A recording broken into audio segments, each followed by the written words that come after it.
Okay, so to put it in short, this one is pretty complex. This is using things that those of you who've been watching these videos have not seen before, which is arrays.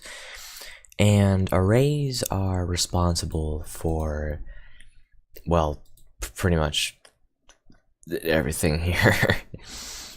Like, this is entirely array based, and one of the first commands you'll be seeing is int fball a with 2 square brackets, new int 17.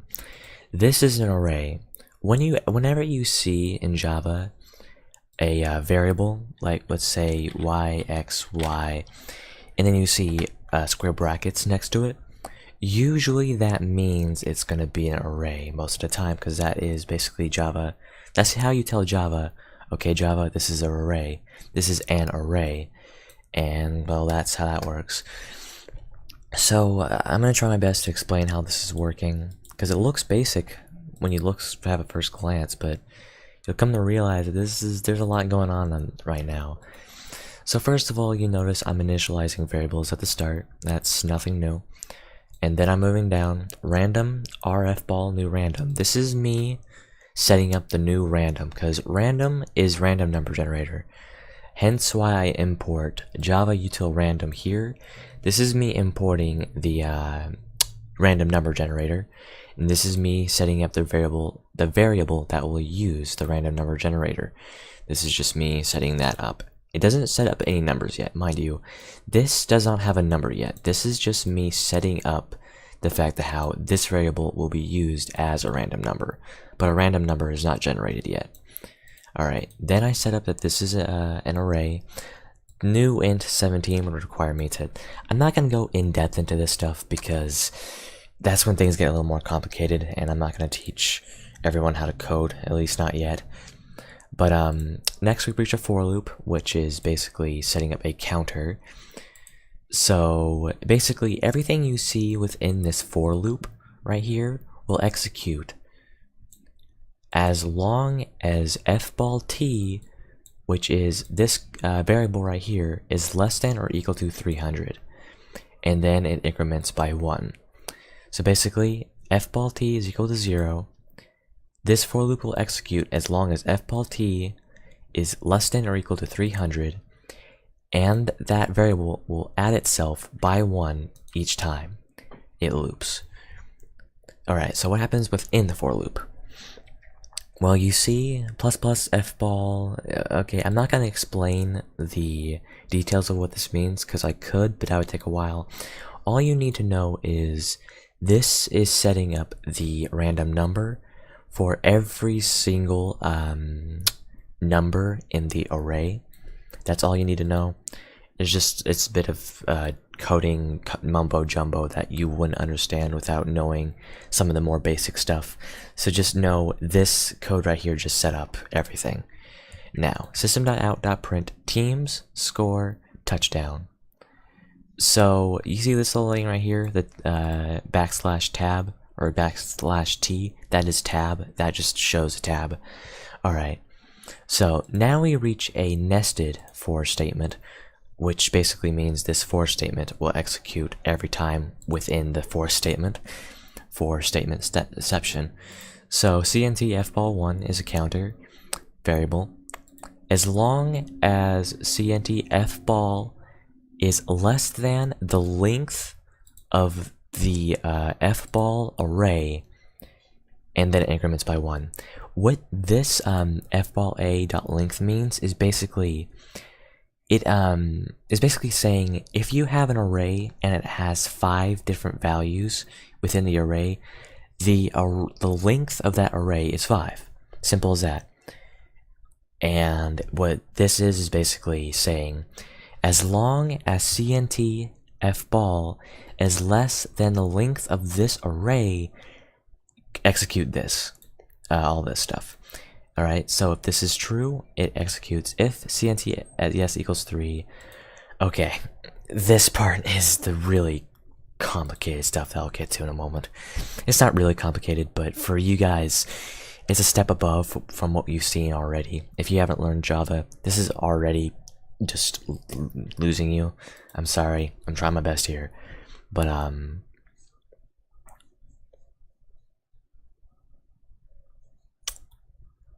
yeah, okay. Okay. So, hi. Okay, so you see print statements. I'm not gonna go over the details, just know it's printing out numbers, okay? Because if I try and explain it, you're gonna get even more lost. So here's the difficult part. Because you see, I could easily just show teams and score. Because when I do that, I think this print statement right here is already showing both the teams and the score right here. This is showing the teams, this is showing the score. Simple as that. I could easily leave it like that. But next, you see, I also have a column in this array showing touchdowns. And you see, I think in football, it goes by 7 points.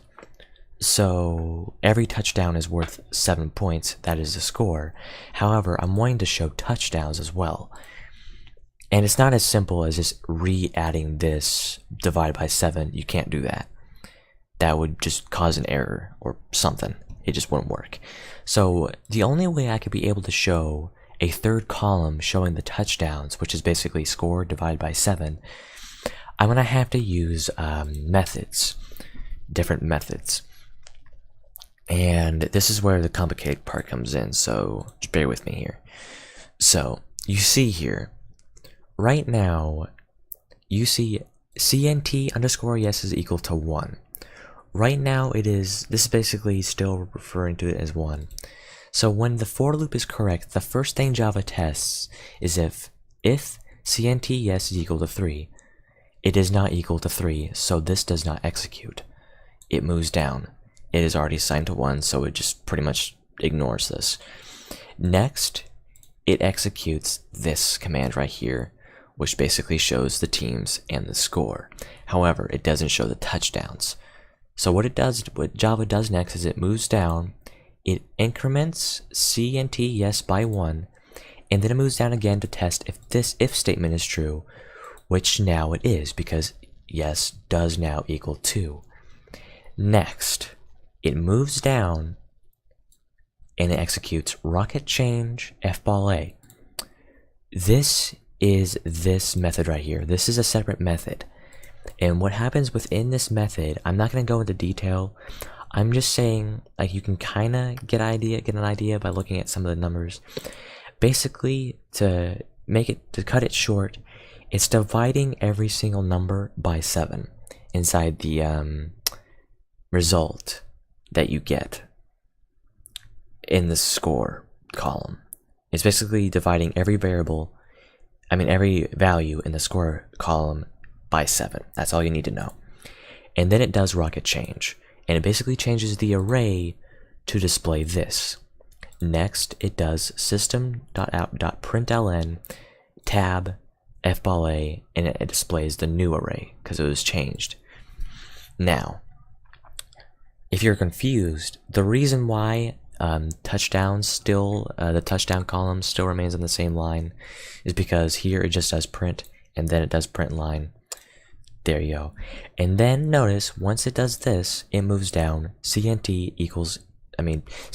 underscore yes plus plus. This changes yes to 3. So once it loops back up, it increments fball by 1, and then it tests this statement again. However, now it is equal to 3. So now it executes rocket reverse. Because the reason why I have to do rocket reverse here, because what rocket reverse does is it basically multiplies every variable in the touchdown column by 7. The reason why I have to do that is because I still have to display score again, and the score isn't correct if I display touchdowns. So what I have to do is I have to do rocket change fball a to tell Java to change the numbers back, so when it displays score, the numbers are correct. And rocket change, or rocket reverse here, basically changes it back by multiplying everything I divided by 7 times 7 to make it back to where it was before.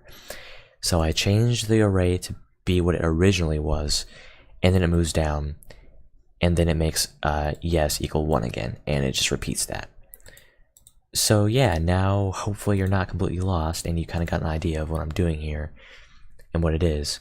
Now that you know what's going on here, let me run the program. You notice teams, so there's 16 teams. Team 1 scored 20. That means they had 2 touchdowns. That is untrue. Don't mind that. I think that's an error that happened. Don't mind that. Team 2, 21 touchdowns is equal to 3, which is true. 3 times 7 is 21. 14 is equal to 2. 14, 21, 14, and then it just scored 7, means there's only 1 touchdown. You notice it does everything correctly here. Now, let me quickly just change this. Say I want to roll this 2,000 times. Oh, I see what I did wrong. I did 300. It isn't even to 7. I have to do a number that is divisible by 7. Okay, so let's do a number that's divisible by 7. Let's do 7,000. Simple as that. Now, I run the program. There you go. Now you see some variancy. As you can see, the team is Team 10 scores the least, which is score 406, which is 58 touchdowns. The one that scores the most is it this one?